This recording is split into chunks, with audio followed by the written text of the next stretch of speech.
Yes, yes, people, welcome to Usman Talks United. This is not a United show. Yes, this is not a United show. This is Premier League Rivals Show. It's the weekly Rivals Show. I've got a great panel with me, and hopefully that will expand during the course of the show. So, welcome, Daniel. Dan, just tell everyone where we can find you, please. Obviously, as seen on screen for my personal stuff, Eyes on the Ball TV for all my football, basketball, and other sportish content. But yeah, that's where you can find me. And bottom, just directly below me, is Yannicka. Yep. You can find me at It's Man City on Twitter and Yan City ENT on YouTube. But I'm mainly on Sarcasm City, so subscribe to both and you'll find me. And next to you is it's your boy. Go on, mate. Tell us where we can find you. Yeah. So what? It's your boy, Bits of Bobz, and you can find me on Twitter at bitsofbobs_. You can catch me on obviously this channel with Steve hosting, my channel, and also you can catch me on Sarcasm TV and Mr. Aaron United's channel. Yeah. Excellent. So, a couple of topics to talk about tonight, guys. I just want to run these by you. So we'll start with this one, which is transfer window now and what's to come. Obviously, we're a week away from the end of the Euros, and now the transfer window starts to pick up again. So we'll start with the Premier League as it finished. So we'll start at the top. This is a point where Yannicka smiles because she remembers their Premier League champions. And Jan, I just want to touch base with you. Obviously, there's a couple of really high-profile names linked with you guys, and that's Harry Kane and Jack Grealish. They've kind of stalled, and for obvious reasons. In terms of you and what you want to see at Man City and what you've heard, because obviously you move in Man City circles, which we don't. Yeah. What's the word on the street, and what do you want to see at Man City? Because you were never that keen on Harry Kane, were you? Yeah, I'm not a massive fan of Harry Kane. Obviously, a lot of our fans want him. He's a proven Premier League striker. We're trying to replace Aguero. We're not just trying to, replace a 5-goal a season striker. So it's going to be a bit disappointing if we don't get one of the big names. That being said, I know how Man City work, and they tend to sign the player that you don't expect them to sign more often than not. So it wouldn't surprise me if we get some striker that I've never heard of or I've barely heard of. That wouldn't surprise me. That would be a very Man City thing to do. In terms of Harry Kane, obviously he is Premier League proven. We know how good he is. My concern with him is his performances in the biggest games. And I think that's where we're really going to need a player, because Man City, we've seen we can win the Premier League without a striker. We can win Carabao Cups. We can win, other things. But when it comes to the Champions League, I don't want him to stall in a Champions League final, because it'd be pointless signing a player for that much money if he's going to do that. Obviously, everything is a risk. Every signing is a risk. You could buy the best player in the world. They could come to your club and not be so good. We know that. So it's one of them. Who knows? Maybe if he came, he would be better in them big games, because hopefully they should be more frequent. So, yeah, it's one of them. I don't think we're particularly looking for signings to win the Champions League, but that's obviously the next step. So anyone we get in will be expected to kind of, especially for the amount of money that he will be coming in for, that's kind of what people would expect us to win. So, yeah, Grealish is obviously one that has been talked about for a while. Apparently, Pep's a big fan. I know Grealish is a massive fan of De Bruyne. He always talks about De Bruyne. I don't know about Grealish. I've heard that Villa are saying that he signed a new contract. He's staying.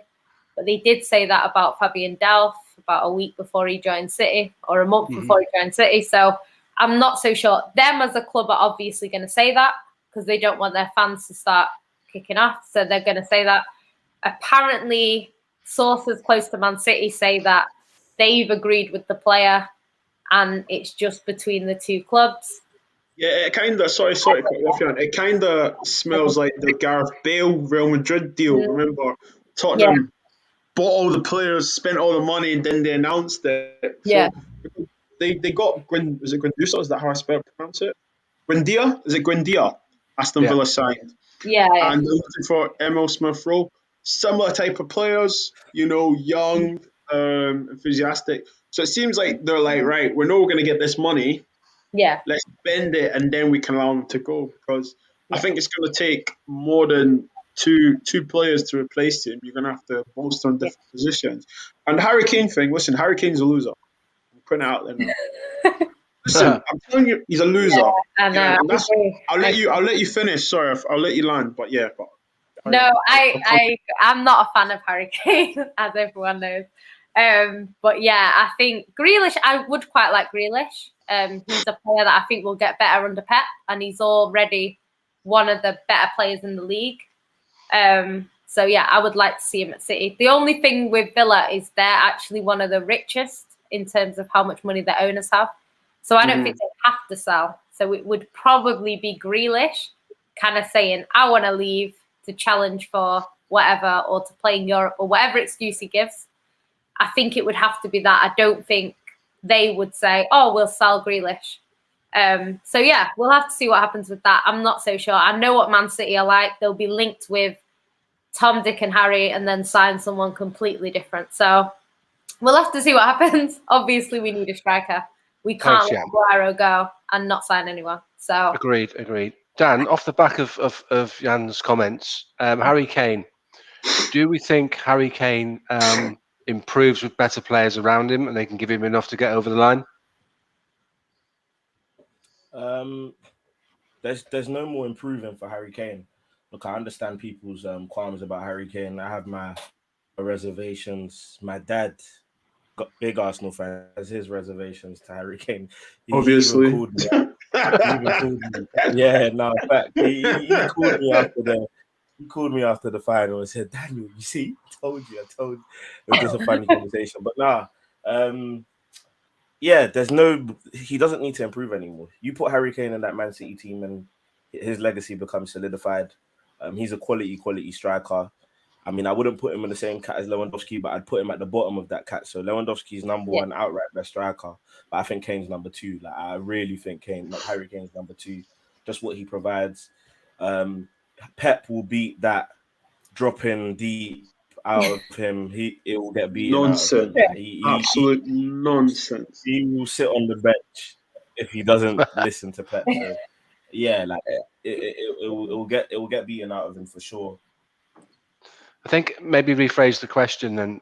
So Harry Kane's been to some finals, been to some big events, hasn't really turned up. Champions League final, and obviously, yes, he scored goals towards the end of England's tournament, but he wasn't the talismanic centre forward that we were crying out for.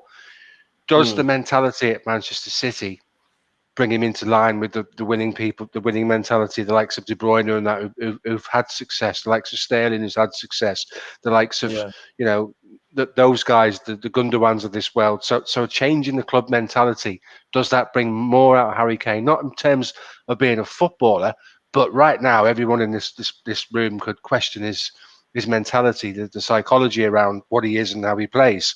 Does joining in with serial winners where there's an expectation where, as you quite rightly say, Guardiola will stop him dropping deep, which he does to protect his ankles, by the way, because he doesn't fancy being challenged by centre halves.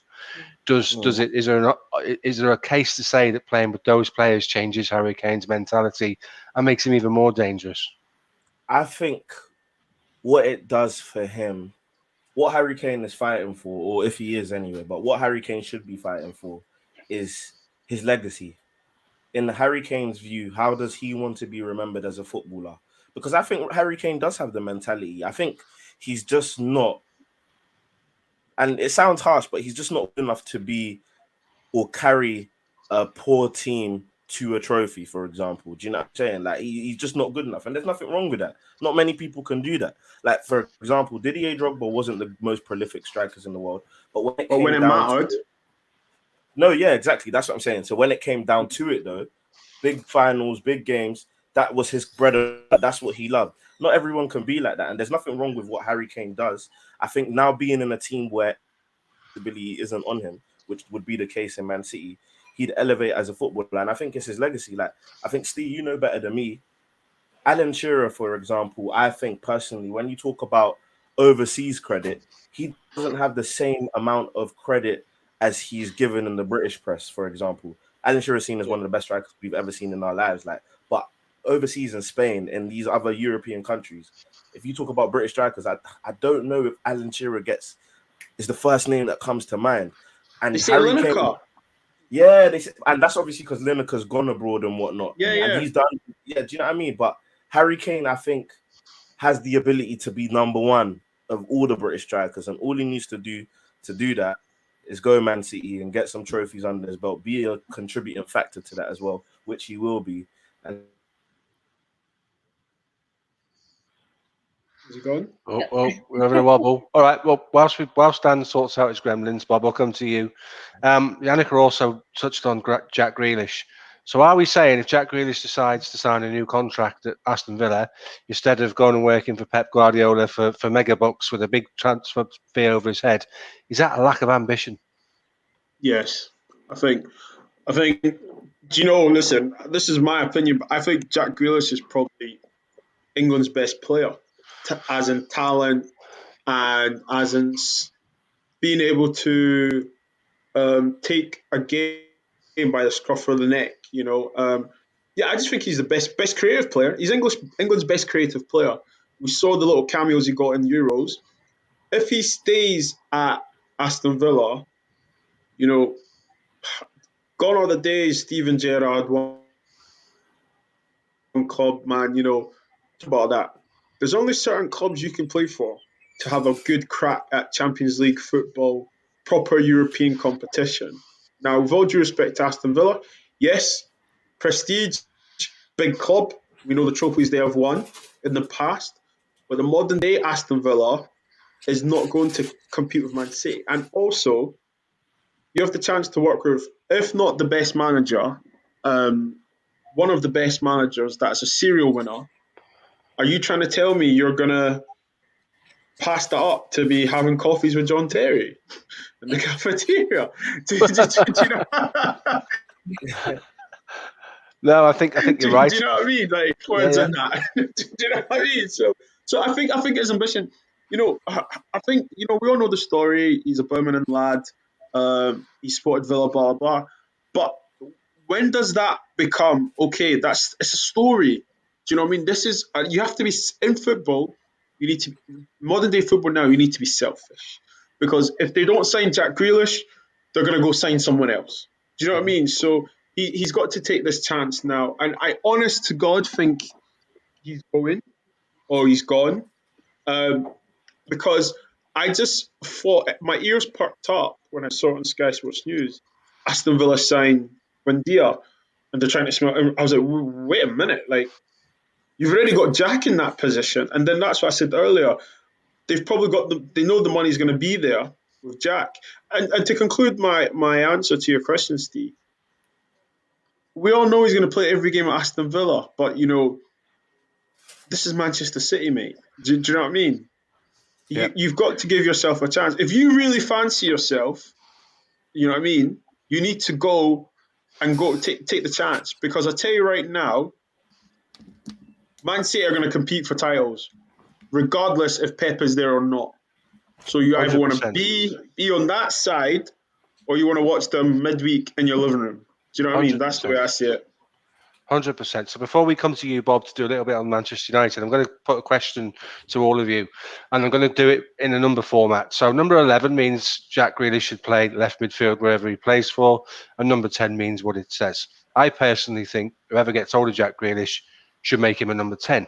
So I'm going to start my answer with a 10. So coming to you, Bob, 11 or a 10? Would you play him as a 10 or would you leave him out left? 10. Jan?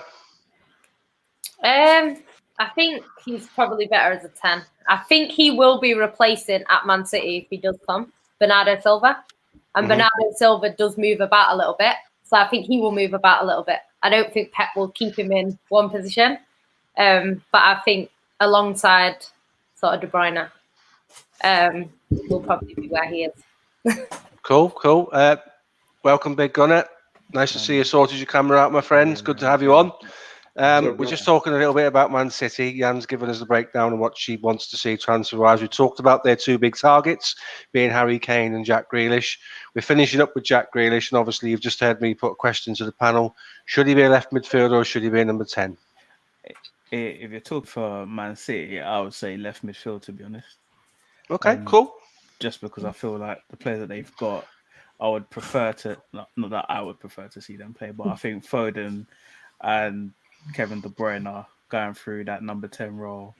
I think would be better because Jack Grealish could play wherever. I think so. I think I would put him left number 11, to be honest. Okay, thanks for that. And then finally with you, Dan, your thoughts on the question? Let me know if my internet is okay. We've got By you. the way. We've got you. We've got Okay, you, cool. pal. I'd say 10. I'd say 10.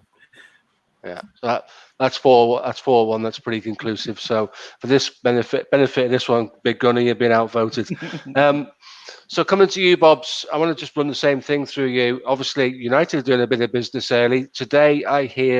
We're waiting for the Sancho official announcement. Varane thing is sort of coming to its conclusion.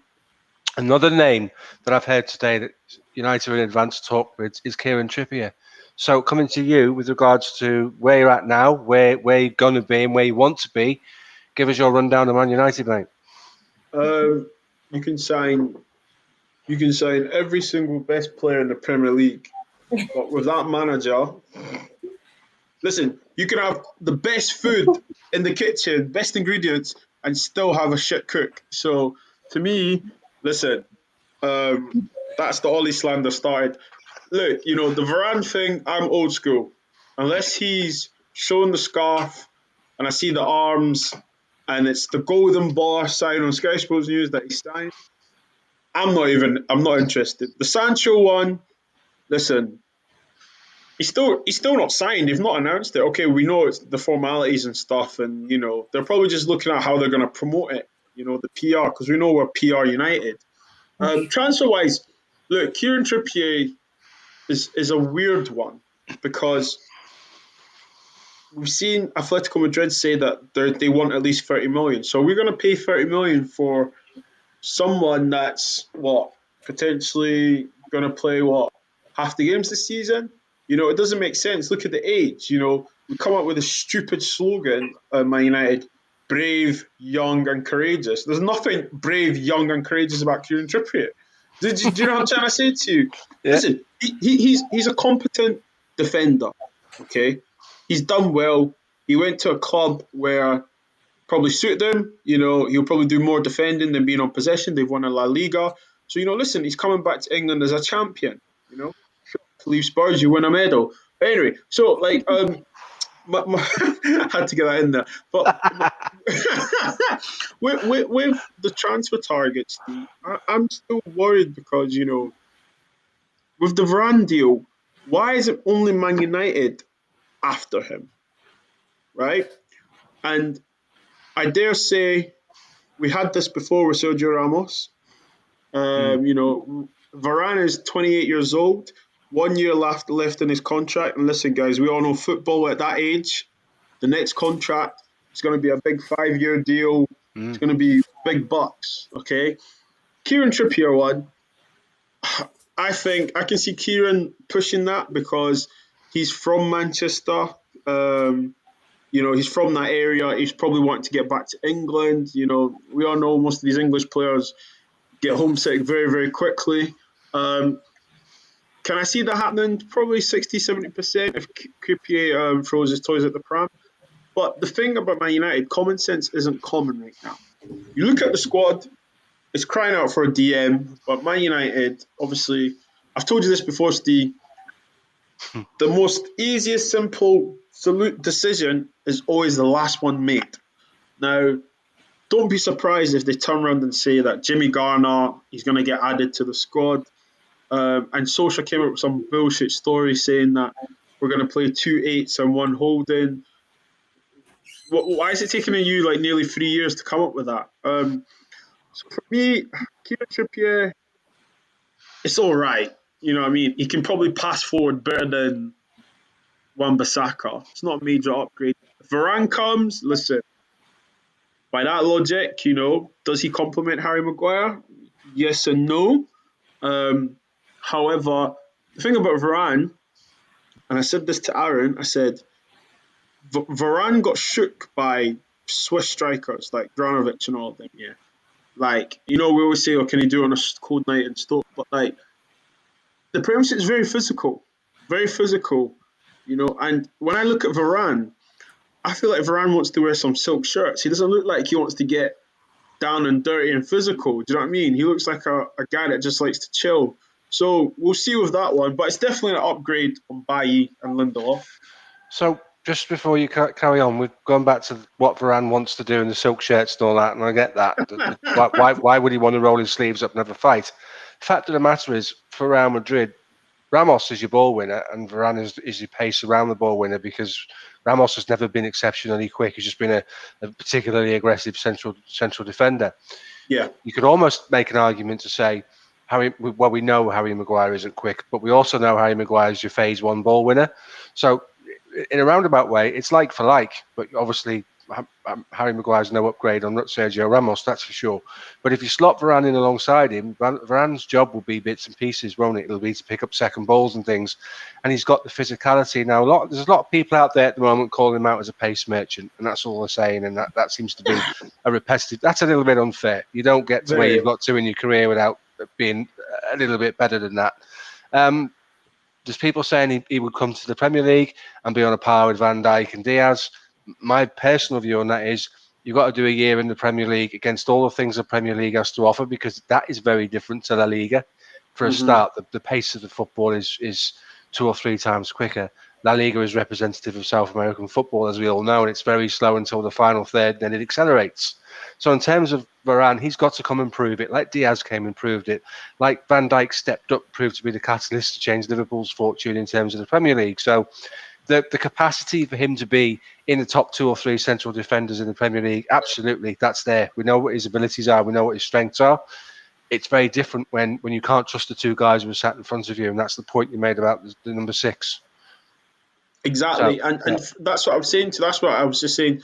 You can get Bonucci and flipping Chiellini in there. Do you know what I mean? But you don't have to.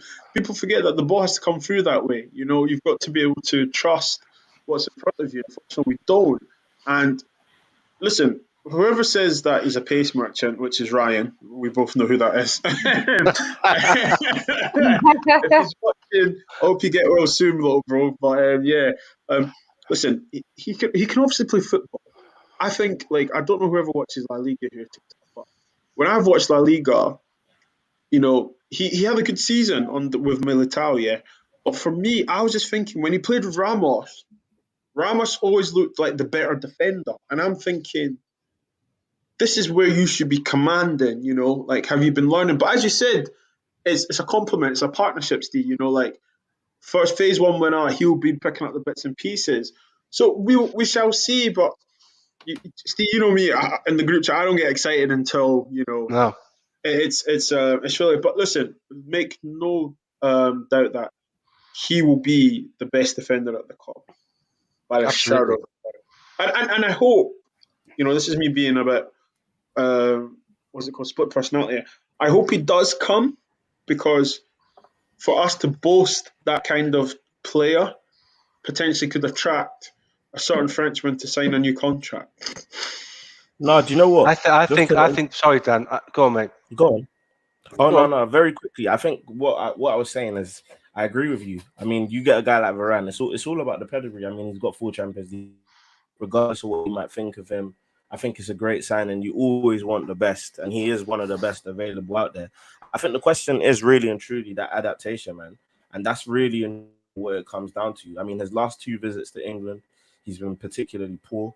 He's poor against Chelsea, and he was poor against Man City as well the year before. So in 2 Champions League ties in 2 years where he's come to England, he's really been shown out, and not by I wouldn't say by teams that have been. Like at that time, Jesus was the one who played up front and was making him make mistakes. Yeah. And for Chelsea, it wasn't like no one expected Chelsea to win the Champions League. Let's just call it that. So it wasn't the team that should have necessarily blown him away. So I just think it's all about that, man. When Ashley Barnes puts him in a this is it. This is what I said. How's he gonna react to that? Do you know what I'm saying? Yeah. So, like, Steve, sorry, Dan, this is what I'm saying, because, like, I was saying, I was like, one, is he really going to swap sunny Madrid for Manchester? And also, yeah, there's a thing about, see, when you come to the Premier League, his mentality, right? He's played for Real Madrid. He knows what like every game they play, the opposition wants to beat them. He'll get that at Man United. But there's a certain mentality in this English league, especially with like British players. They'll see someone good and be like, "Do you fancy yourself? Let's see what you've got." And we all know the Lee Calmo attitude. Do you know what I mean? Like people will rough you up, and if you're not about it, you're gonna drown. Do you know what I mean? And then obviously we see Harry Maguire and stuff. But I've watched Harry Maguire get bullied. So do you know what I mean? But listen, if he comes brilliant. If he doesn't, you know what I mean? He was One probably thing saying is a for new sure. contract. One thing is for sure, before I give you guys the question regarding Man United, one thing is for sure is if he comes, he improves you. He does improve you. So I think, Yeah. I think that's a given, but it's to what extent. So the question to you guys about Man United is if they do these things, and we listen to Ollie saying it's a 6 and 2/8, let's have a around the room on the 6. So the holding position is currently in the hands of McFred.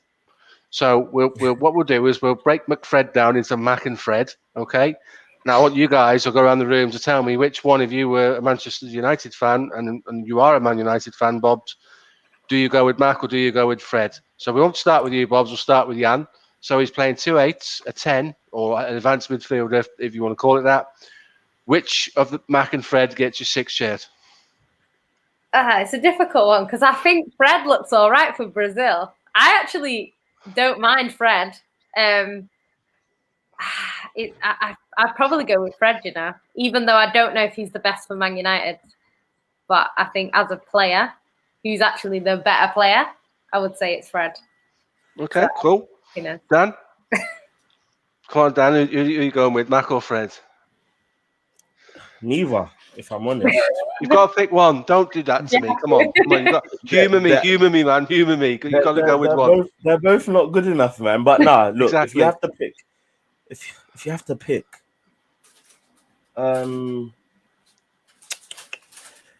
you know what?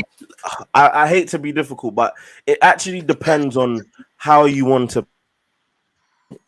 Like, if you want to play this sort of possession football, if you want to play possession football, go with Fred. Like, you can make do with Fred possession wise, and you tell him to be like your like kind of roaming defensive midfielder or whatever.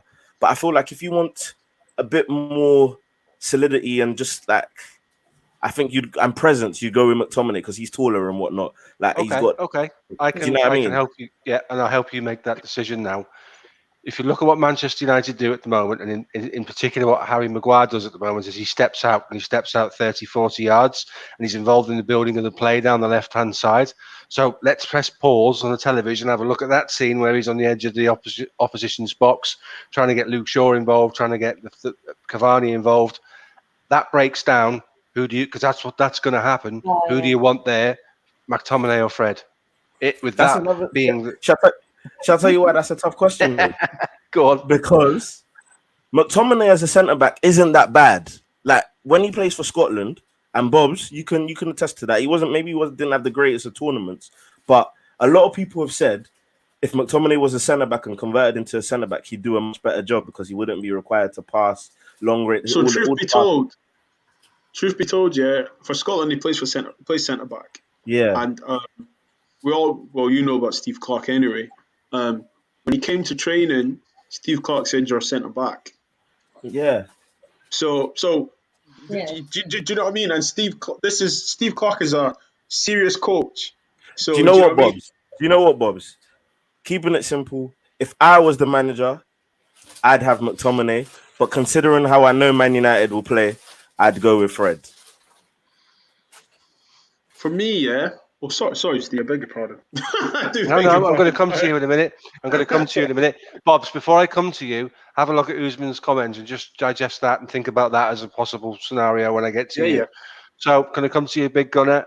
You're on the hot seat at United. Is it Mac or is it Fred? Oh, it's McMuffin all day, man. Honestly, it's McTominay. Honestly, it's McTominay all day. Fred as a footballer, I think if Fred's in Spain or in Italy, it's a different ball game for him. I think we'll see a different player. But in the Premiership, it's McTominay, and just for the fact that I've seen him play centre back, and I think, like you say, when Maguire goes on his 100-yard dash, I think McTominay is going to have a smarter. He's going to be a bit more intelligent, just to hold that position and cover him. As Fred will be like, let me just go follow him. Let me just run after him like a headless chicken. So for me, it's McMuffin all day, man. Very, very succinct, very quick, that mate. Thank you for that. I would say McTominay as well. The guy's 6'5" and he's a bit of a unit, isn't he? And he's got more defensive qualities. He's more able to cope with the physical rigors of the Premier League. And you would imagine if Varane signs, you push your back four further up the pitch.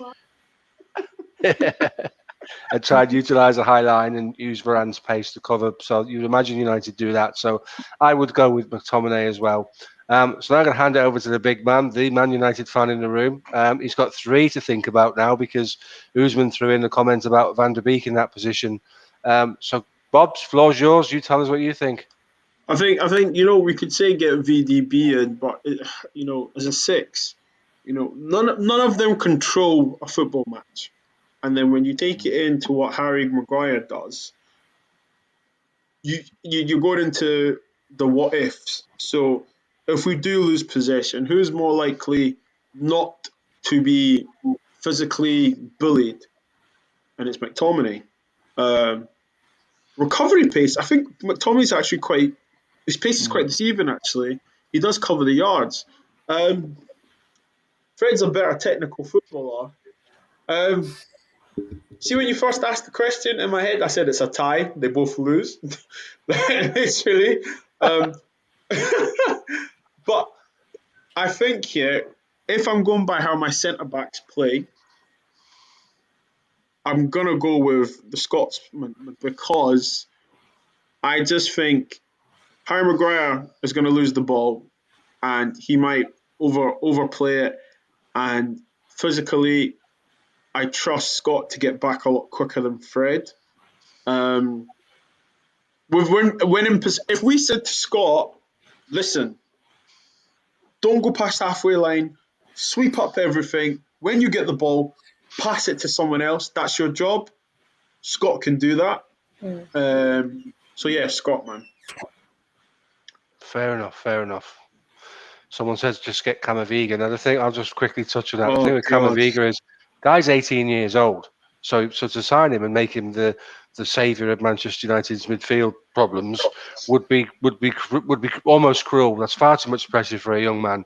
He needs to stay where he is for a couple of years and continue to develop, and then think about a move. At 18, you're not even a man yet, are you? So fancy sticking him in the anchor of Manchester United's midfield, saying you're our saviour. It's all doomed to failure, isn't it? It's a tough one. Ollie wouldn't play him, Steve. Ollie wouldn't play him anyway. Let's be honest. And he's not playing him either. And for him, like you said, he's like 18. He needs to play. Why right now would he come to England anyway? He should stay in France, get his game time on. Exactly right. And they're doing okay, Ren. So there's no reason for him to change that. They've got Champions League football next year, which is all part of his growth. So leave that one well alone for now. So going down the order, obviously Liverpool finished there, just pipping the current European champions, despite many conversations with Dan on how that would never happen, but we'll talk about that another time, Dan. Liverpool for me is an interesting one. Obviously, we're taking the step to deal with the central defensive problem in bringing in Konate, who, by the way, I don't think starts when the season starts. I think if everybody's fit, his number one choice is Van Dijk and Gomez, and the reason for me being Konate's got a massive learning curve in front of him. English football is very different to what he's used to. If you look at anybody that's played Leipzig, that's Manchester United beating them 5-0 and Liverpool beating them twice, 2 legs in the knockout stages. Defensively, their shape is pretty poor. You could get at them and you could create chances. He's got to learn.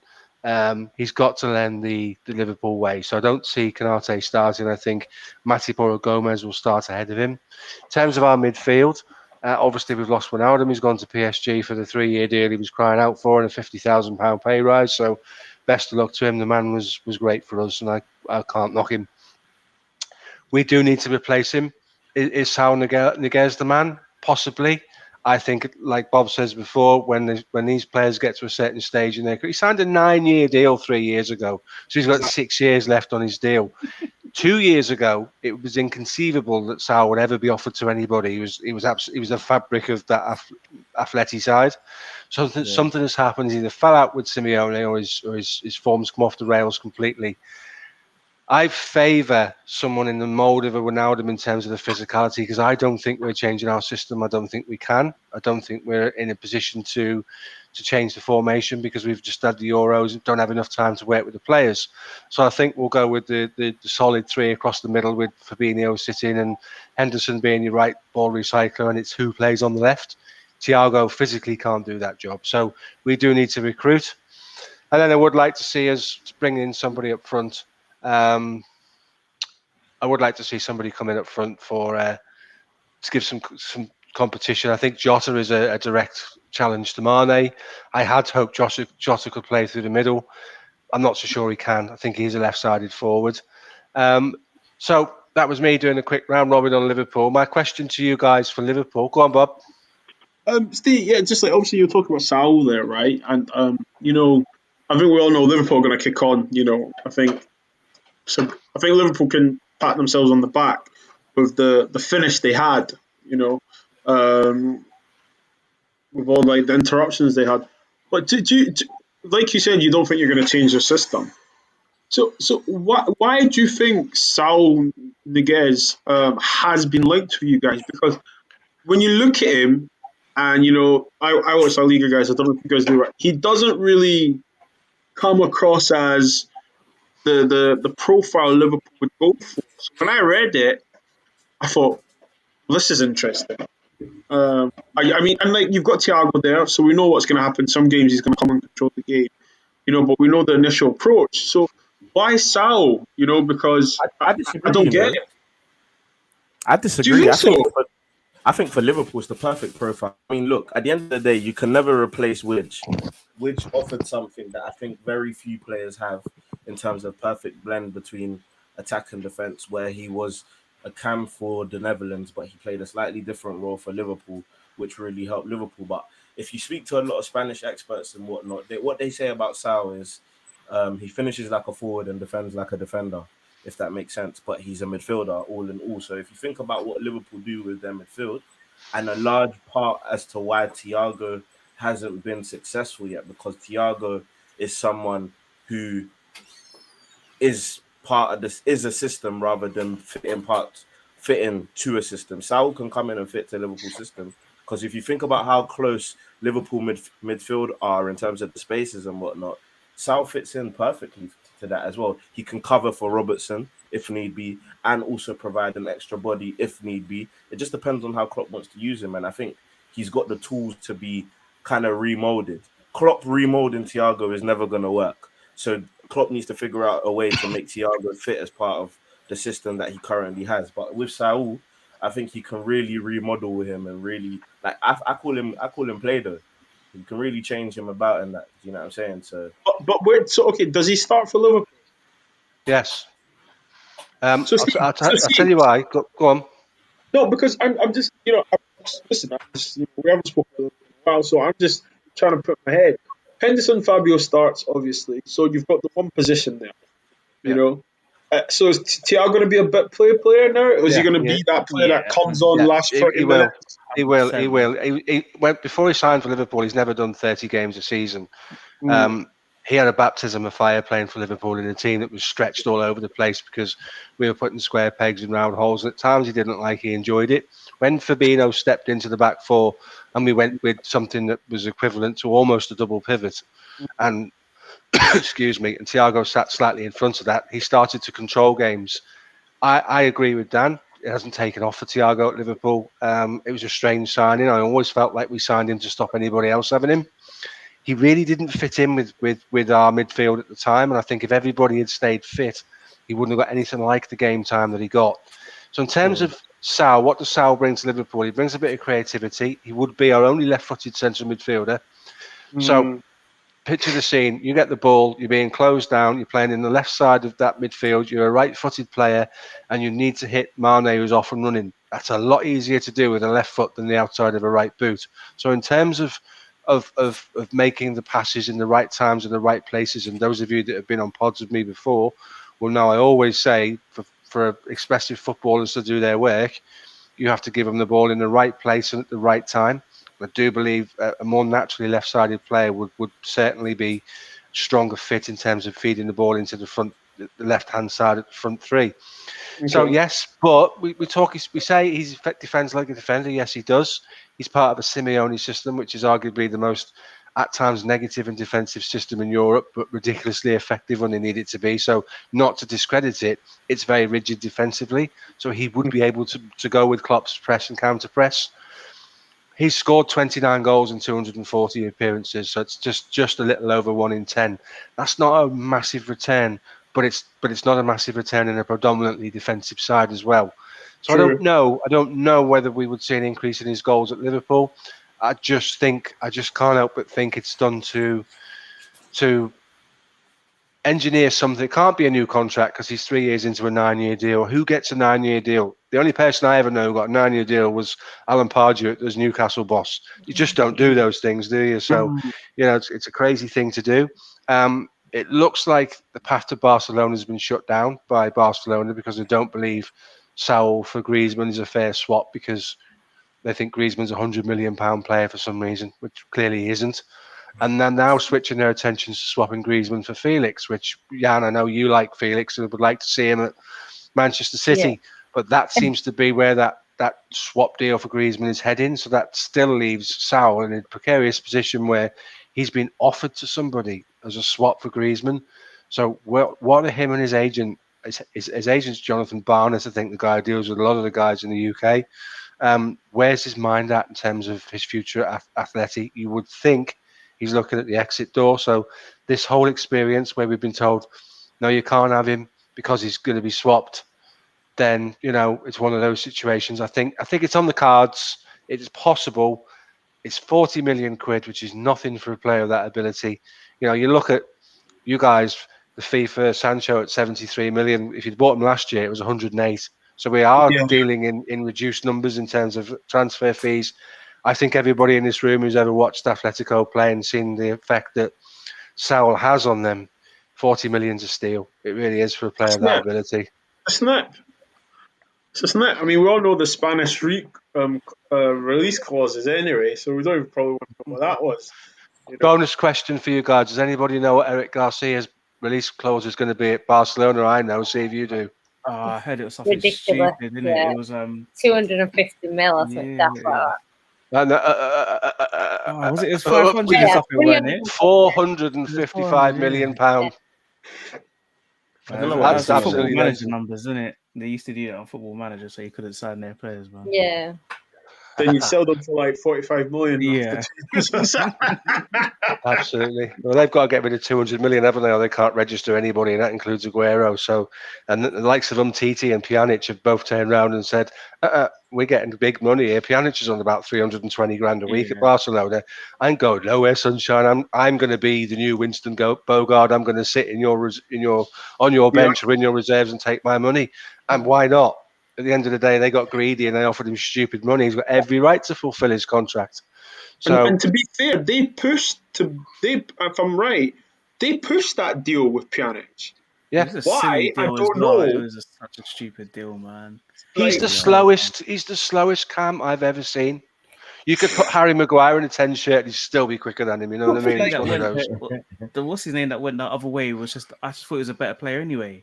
Arthur, it was crazy. I thought Arthur was so good when I used to watch him for Barcelona. But I mean, if you read into it, that was like not a money laundering thing. But it was something it was dodgy, something to like balance the numbers or something like that. Yeah, but listen, I'm trying to all day. Like, I'll get the juices in for the boys. Never mind the coffees. Like, the bench, 100%. Right, on to Dan, who looks like he's studying. So hopefully he's got a few bits and pieces together for his Chelsea spiel. The obvious one that Chelsea are looking at the moment is Erling Haaland. Crazy Right. amounts of money. Before I come to you, Dan, I'm firm a believer that if a deal isn't done for Haaland this summer, as part of the deal with Dortmund, he will sign a new contract, which will remove the get out clause, the release clause next summer of 66 million. And then he's a 200 million pound player next summer, isn't he? So, with that in mind, obviously it makes sense for Chelsea to try and do their business now. So, with regards to Chelsea, European champions, and I will say well done, mate, because I haven't said that to you yet officially on air and live, and I know you wanted me to. So there you go.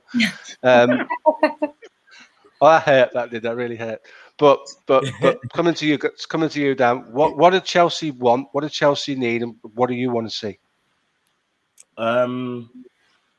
Boy, where do you start, man? Look, I've been fortunate enough to speak to a couple of people who are close to the club and what they're saying.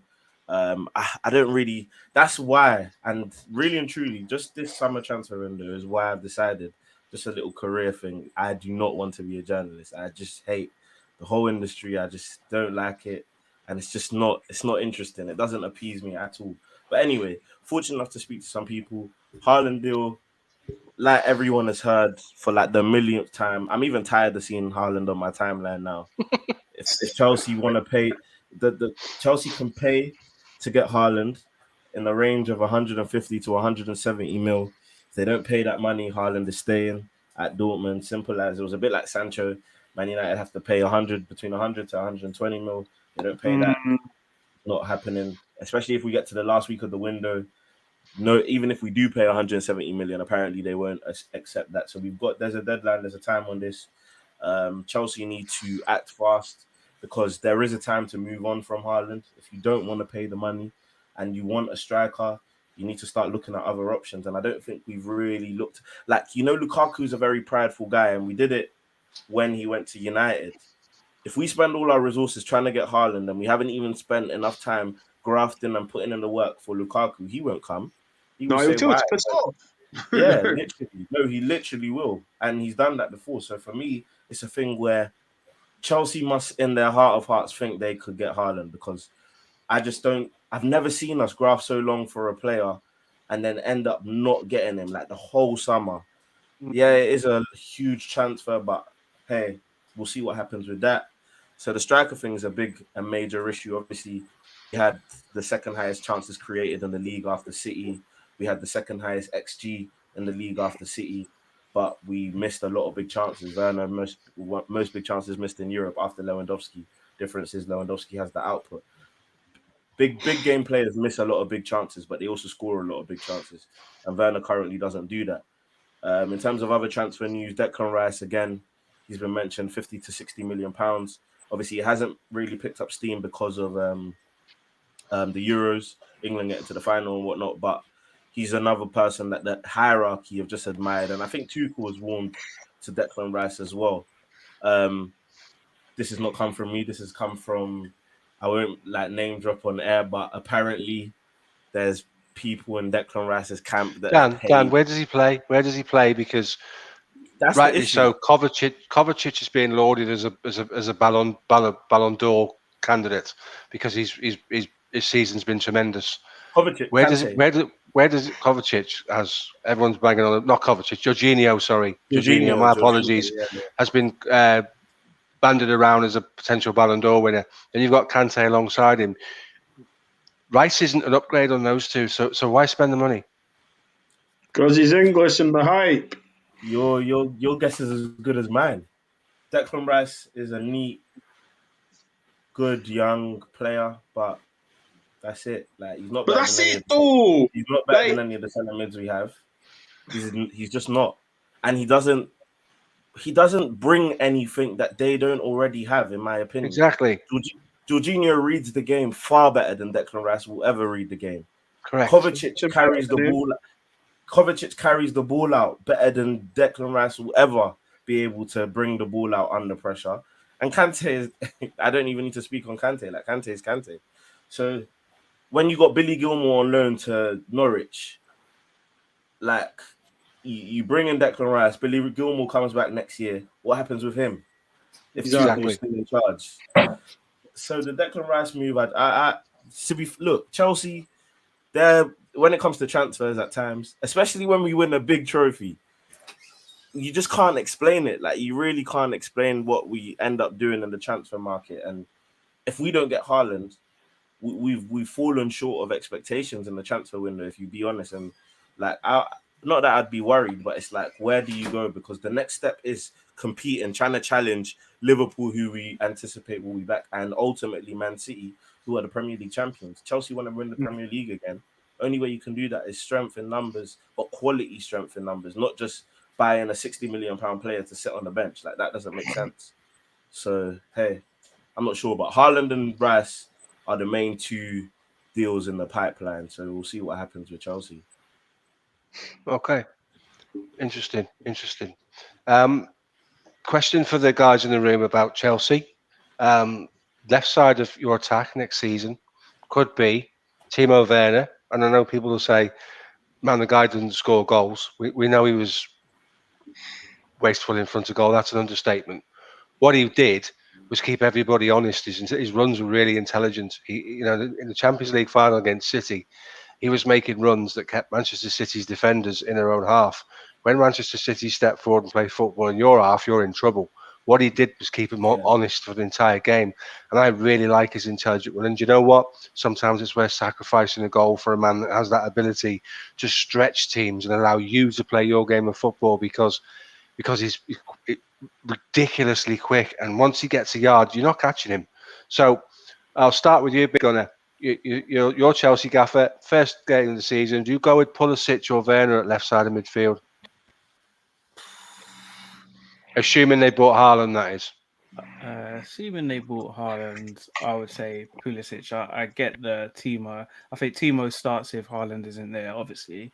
But just for me, Haaland, Werner, just don't know, man. Like, I'm hoping he comes good this season, to be fair. I hope he gets sort of 20 goals because what he does for the team, the amount of running he does, the chances he creates for himself, chances he creates for others, he deserves to be scoring 20 goals a season, to be honest. But when you're talking about Haaland, you're probably looking for someone to actually give him the ball, sort of like Sancho, who was just giving him the ball, like was creating chances for him. So just on that basis, I would probably go with Pulisic if he's fit. Whilst you're there, buddy, answer that one. Because he played one good game against Croatia. That's why. See, this is what I don't like about this kind of stuff. Calvin Phillips and Declan Rice, when they came up against the proper big boys, Verratti and Jorginho, they got broke up. So, do you know what I mean? Oh, Steve, this is why I retired from YouTube. Before I get stressed out. Good in the final, to be honest. But look, they got the final. But look, you know what? Like, I say Calvin Phillips is a better signing. I echo what Gunnar says. Like, Calvin Phillips, like, we need to remember this was it a year ago he was playing in the Championship. No one was making noise about him. Okay, Southgate got him in the squad. Boo-hoo, I hate that. But listen, like, Calvin Phillips is good at tackling. He's like the old bloody old Chelsea boy and Leeds United boy. Is it Bremer or Brebner? Billy Bremner. Billy Bremner. Right. He's just like a modern day of him. Like, he likes to kick people and he does the odd pass and stuff. But when you look at Chelsea, you look at Jorginho, you look at like the panache of Jorginho, you look at Kovacic and stuff. Why would you want to sign Calvin Phillips? You've got Billy Gilmore coming through. Like, Do you know what the issue is? And tell me if you agree with me. When Liverpool won the Champions League, I thought the path to improving your team was clear. It's just that the money might not have necessarily been there. So obviously you got Jota, you got Thiago, and everyone was like, yeah, Liverpool are going to reclaim their throne. But obviously you didn't anticipate the injuries that obviously happened. Chelsea's have won the Champions League, but the where to improve the squad, bar the striker position, like, we can't buy another attacker because you've got Pulisic, Ziyech, Havertz, Hudson-Odoi. You've got so many players. Ruben Loftus-Cheek apparently is impressed in training, as well as Charlie Musonda. So we're yet to see what happens there. Yeah, You but can't necessarily. Daniel, come on, man. You know what Yeah, yeah, preseason's I'm not. like, bro. Yeah. Of Everyone's course, of course. dancing in it. Everyone's got the Of course, energy in of course, of preseason. course, of course. But okay, cool. The attackers that we went into last season with are still way more like it's just an overload. There's so many players there. You got the centre midfield positions. We're talking about Declan Rice, and he comes in as fourth choice centre midfielder. I'm not even sure I'd have Declan Rice necessarily above Billy Gilmore, who I have huge stocks in. Then you got the wing back positions, but after winning the Champions League, obviously Hakimi was there, but he was never we weren't his first option. So apparently the money was there, but we weren't his first option. And then you don't necessarily go out and buy a centre back. We've literally just sold one of our hottest prospects because there's an overabundance of centre backs, and he doesn't believe he will play. So the path to improving the squad isn't clear, in my opinion. It's central forward. That's where it is, mate. And Yeah, that's why when you win a trophy like that, you don't rest on your laurels. You go and be like, okay, how can we improve our weakest position? And that's why I low-key think you're going to sign him. I do. I do. Right, we'll get back to the question, guys, because we've got a little bit more to go before we finish. I'm going to say Werner in answer to the left side of your attack, purely because I couldn't say that after bigging up his runs for 5 minutes, could I be a bit hypocritical to then say chuck Pulisic in and sit Werner out. I just think his runs are so intelligent, he keeps you honest, and I think Chelsea gain a lot from the fact that he's turning teams around and he's keeping central defenders in their own half, because you know damn straight when these guys step up, start playing football in your own half, you're in trouble. They're going to dominate you for however long he's left in the game. So Werner for me is an intelligent footballer. He just needs to find his shooting boots, doesn't he? Bobz, your go. Do you know what I think? I actually think Werner would be a dream to play with if you're a centre midfielder, because you know he's going to run, and it's an outlet, even from front to back. Pulisic, he's a great talent. I think for me, the way I'd set up, knowing I've got Pulisic on the bench to come on just in case if shit jumps off, I'd probably start Werner. Or Werner, sorry, that I'm pronouncing it. Werner. I think Werner edges it because for someone like Haaland, if he was to come, Werner's going to drag people away to create space for Haaland. Not to say Pulisic won't do that, but if I'm a right back and the right centre back, you're probably dropping. You know what I mean? Deep. So Werner for me, man, just edges it. Yeah. Okay. Cool. Jan. Yeah, I'd go with Werner. I think he's actually going to be better next season because it's his second season. He'll be settled in. I think a lot of the players that came the start of last season will be better this season. I'm hoping Ferran Torres is part of that. But yeah, I think he'll improve next season. I think Havertz will too. So yeah, I'd go with Werner. They're dangerous, aren't they? Having won the Champions League, I said it many times to you, Jan. When Manchester City win the Champions League, they go to a completely different level because they don't understand what it is to be European royalty at the moment. They're still, no disrespect to you, they're still banging on about winning 5 lemonade cups in a row, aren't they? So what we need to do is, as a club, they need to change that mentality and go for the big pots, the big ears, get that one done, and that would change the way that they approach it. I'm not being flippant when I say that. That there needs to be a change in mentality. Right, this is the next bit, guys. We're gonna do a top 4 prediction now. So I'll come to you guys, race for the top 4 predictions, and we'll start with Bobz. So next season, looking at if we started the league now with the transfers we've spoken around likely to happen, because they are, then they're advanced, the ones we've spoken around. Top 4, who sits where in your top 4?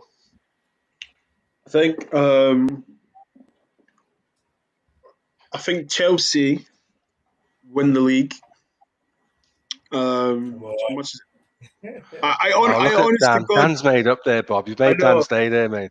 I honestly God think, and just a quick thing. I think that I think Tuchel's not here to play games, and I think the Champions League is just getting started.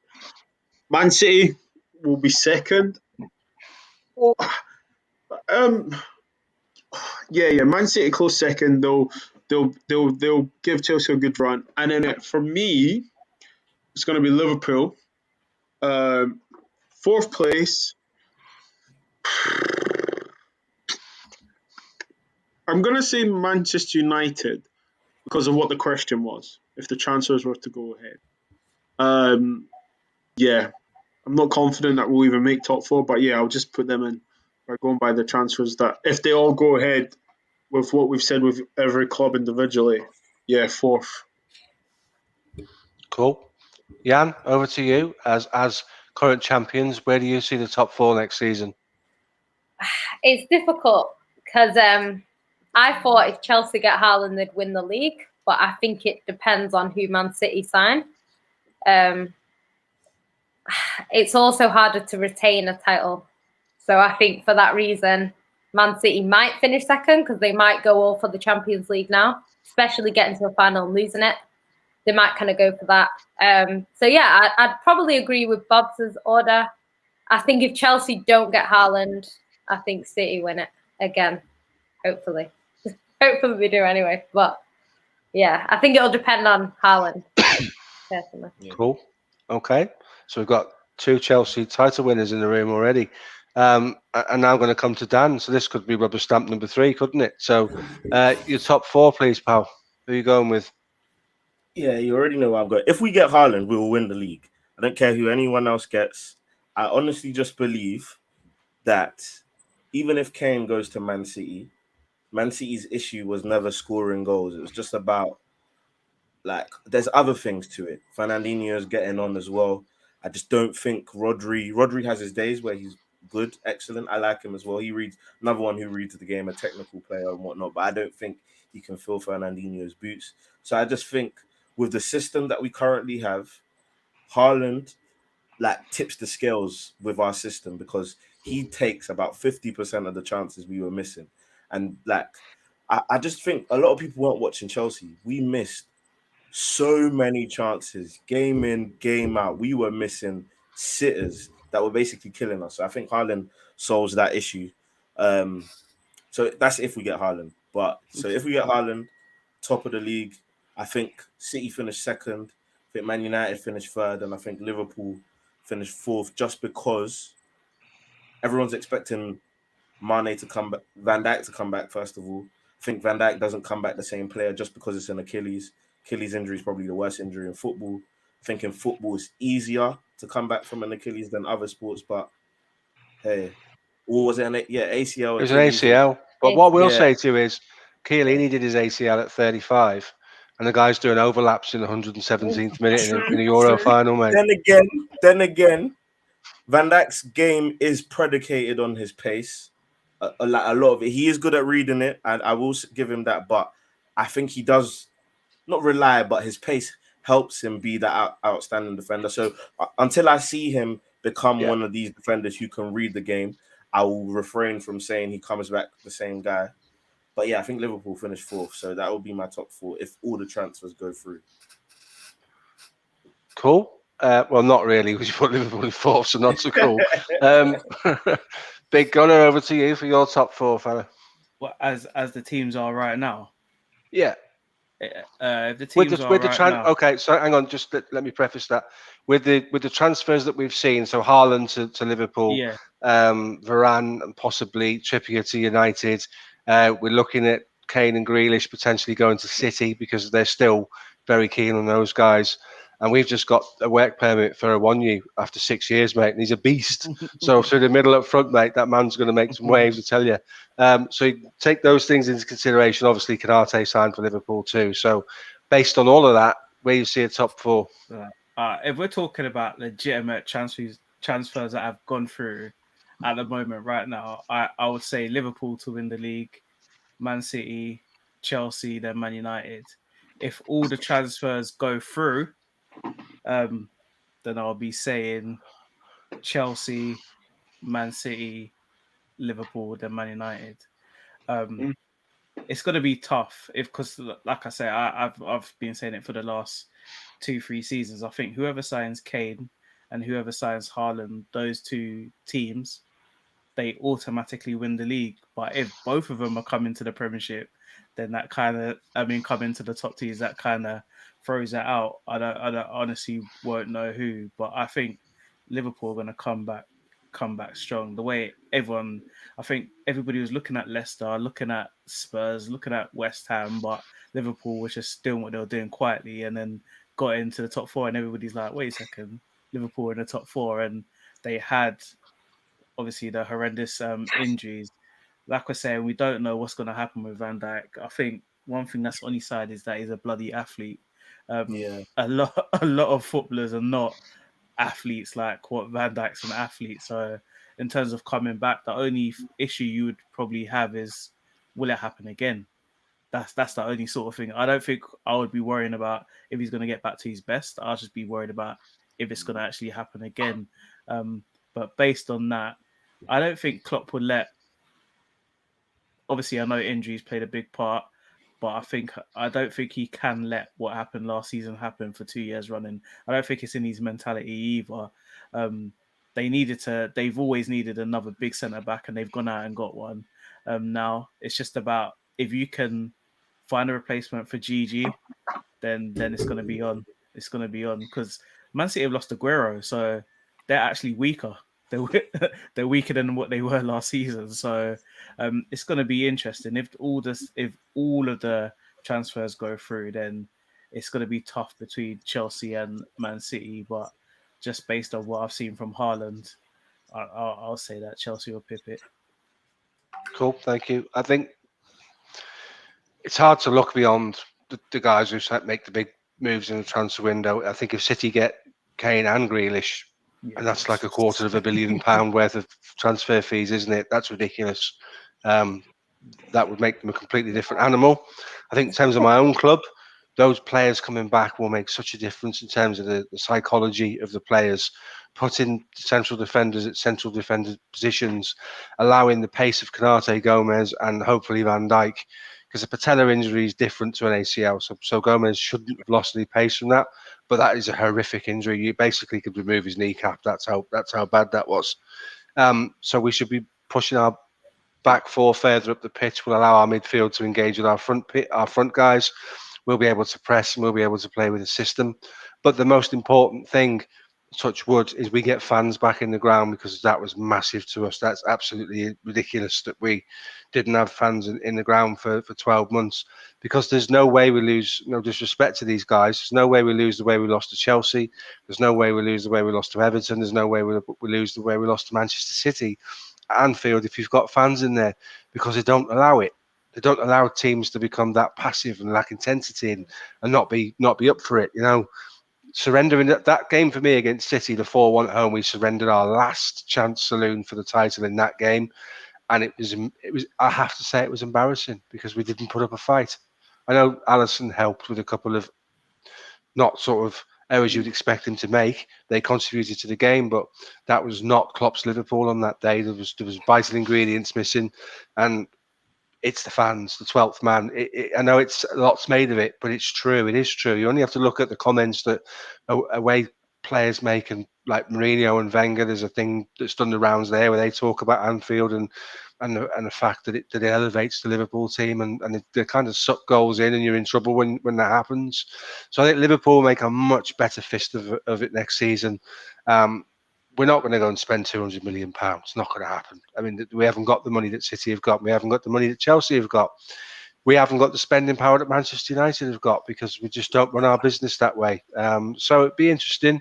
They've all got a point to prove. Liverpool players have all got something to prove to themselves and to the fans that was a one-season aberration and it won't happen again. So I think, realistically speaking, I think if City, Chelsea buy their players, I think it's so close between those two. If Liverpool get their act together, they'll muscle in on that too, and it'll be a three-way battle, and Manchester United will come out in fourth place, whichever way those three that I've just spoken about end up, because we're not going to lose 5 games at home. Again, it's not going to have 6 games at home. We surrendered 18 points at Anfield when we hadn't surrendered 18 points in 6 years. So if you do the math, and I'm not saying they're going to go 58 games again without getting beaten, but if you put 12 of those points back on the clock and redo the league table, we're breathing down Man City's necks, and that's with all those injuries. So I think Liverpool will improve, and it's easy for me to say that because I'm a Liverpool fan. But I've sat and watched other pods and watched other people talk about it, and they're just being dismissed out of hand.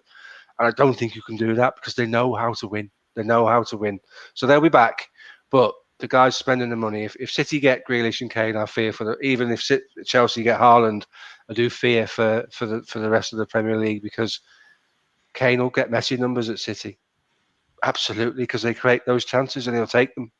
Definitely. So it's going to be difficult for us all. Right, guys, that's 70 minutes. So what we'll do, we'll bring this to a conclusion. Thanks again for coming. Just before we go, I'll get you guys to tell me where we can find you, and then next week we'll do a bit of a relegation conversation. We'll have an update on the transfers, and we'll do a little bit. We'll do a little bit on Gunner's team. We'll hopefully get Jack on so we can do a North London What's the Story show. We can have a chat about what's ahead of those guys and be subjective about it and be honest about it and try and understand what the hell's going on in North London at the moment. Steve, very quickly, a bit of breaking news. Arsenal apparently almost completed the signing of Ben White. 50 million. mil. Yeah, Wow. 50 mil. That's proper English tax, that is, isn't it? I mean, the guy's a good player, right?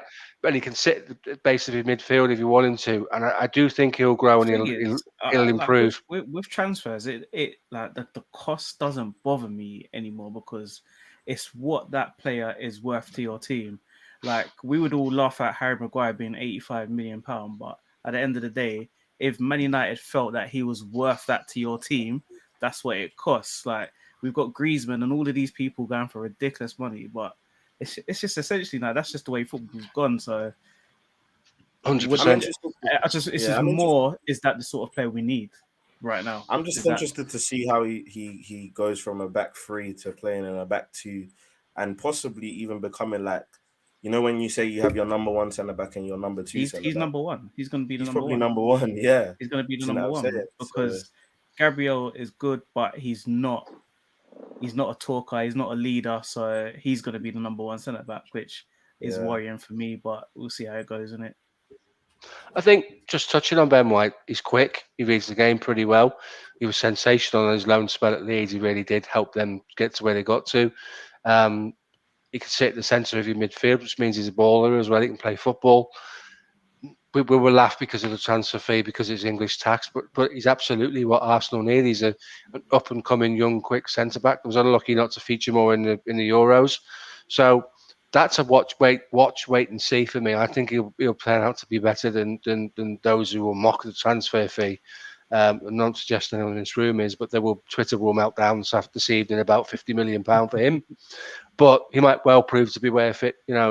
Like you say, it's what your team needs. So you've got to pay the going rate. If you want him, you've got to pay it for him, haven't you? So, 100%. Right, guys, before we go, Bobz, tell us where we can find you, please, mate.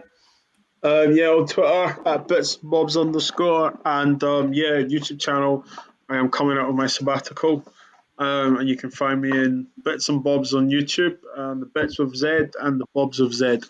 So thanks for having me on, and man. Listen, 50 million for Ben White is actually probably good business. So well, thanks again, man. That's where you can find me. No worries, Jan. Where can we get you? Yeah, you can find me at itchancity on Twitter, Yancity ENT on YouTube, or Sarcasm City Podcast. So subscribe to both, you'll find me. Cool.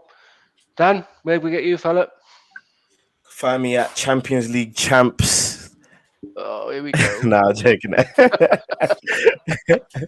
I showed on the screen Daniel Bamiji on Twitter, or Eyes on the Ball TV for all my football content.